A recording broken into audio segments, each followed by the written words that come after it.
कहते हैं दुनिया में सबसे ताकतवर चीज हथियार नहीं बल्कि इंसान की सोच होती है।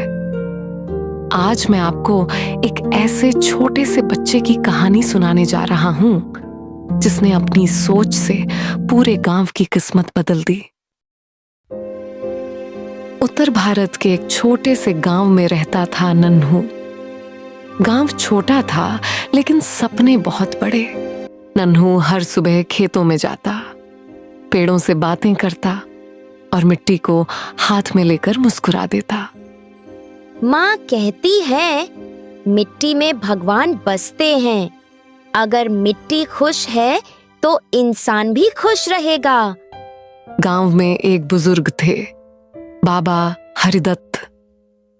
लोग उन्हें पागल समझते थे लेकिन नन्हू जानता था बाबा के पास दुनिया की सबसे बड़ी दौलत अनुभव है। नन्हू, बीज छोटा होता है पर सोच बड़ी हो तो वही बीज जंगल बना देता है। बाबा, क्या मैं भी कुछ बड़ा कर सकता हूँ? जो दूसरों के बारे में सोचता है बेटा, वही सबसे बड़ा इंसान होता है।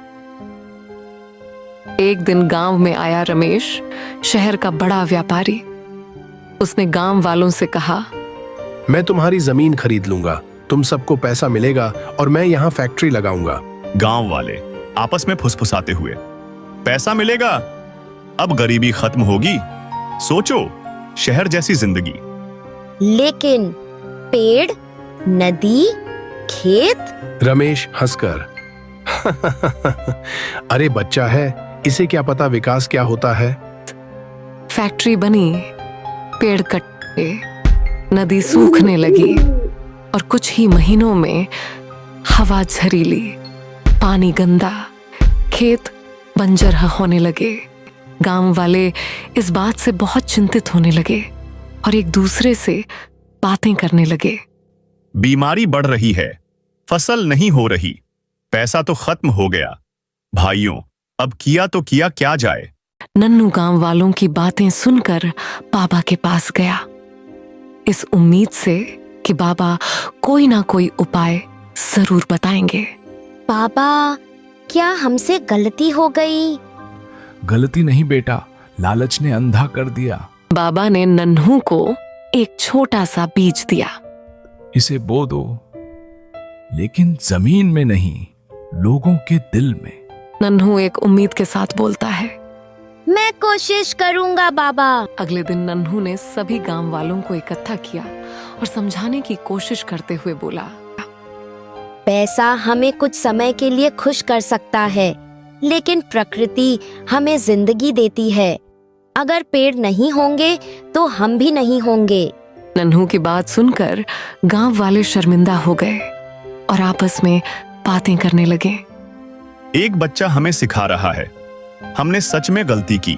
आखिर नन्हू की मेहनत रंग लाई। गांव वालों ने मिलकर फैक्ट्री बंद करवाई, पेड़ लगाए, नदी साफ की और सबसे बड़ी बात, अपनी सोच बदली। एक दिन सरपंच जी ने सभी गांव वालों को बुलाया और कहा, आज से हमारा विकास प्रकृति के साथ होगा, उसके खिलाफ नहीं। तभी हमारा गांव पहले जैसा हो पाएगा। गांव हरा भरा, लोग स्वस्थ और बच्चे मुस्कुराते हुए दिखाई देंगे। अगले दिन नन्हू बाबा के पास गया और बोला, बाबा, बीज उग गया। हाँ बेटा, अब ये जंगल बनेगा। और कुछ साल बाद गांव हरा भरा और लोग स्वस्थ होने लगे, ठीक जैसा सरपंच जी ने गांव वालों से कहा था। तो बच्चों, हमें इस कहानी से ये सीख मिलती है कि जो इंसान सिर्फ अपने फायदे के बारे में सोचता है वह कुछ समय के लिए जीतता है, लेकिन जो दूसरों और प्रकृति के बारे में सोचता है वही इतिहास बनाता है।